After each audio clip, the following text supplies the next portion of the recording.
it's also, for me, it's also hard because I don't want to, well, our community is very small, so I can't like, don't do this, you know, because like this person is bad or blah blah blah. It's like people are going to choose what they're going to choose, and if through the way that we educate them, we can give them a little bit more autonomy, and by that I mean, like if they know that they can feel different or feel more prepared as an individual, and that gives them that sense of preparation and a confidence, then they will do it, right? Because we're looking for behavioral change ultimately, right, on the individual level. So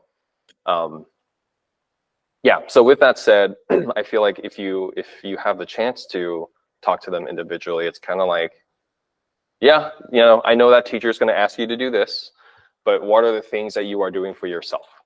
And sometimes it's just reminding them, right? It's like, what are the 3 things that we have to do, or whatever, you know? And if you can establish like 3 things with them, then they'll be like, oh, okay. So like at the very, I'm just off the top of my head, I'm like, yeah, mobility, strength, and speed. Okay, so if you stretch like this, you've covered which bases? And they're like, mobility. And I'm like, great. Okay, what about strength? Ah, we don't really do that. Okay, that's fine. What about speed? Nah, no, we don't really do that. And I'm like, okay, so you know, in my spaces that will work this way. How do you take that into your preparation and whoever you're working with, right? Yeah, I know.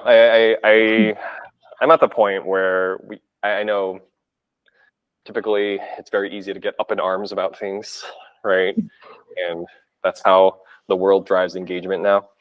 So I like to just say, all right, I acknowledge that these are the energies that we have to deal with, but what are the ways that we as educators can influence things from top down is always going to be a little more challenging. So how as we could, as educators, get influence from the bottom up? Yeah.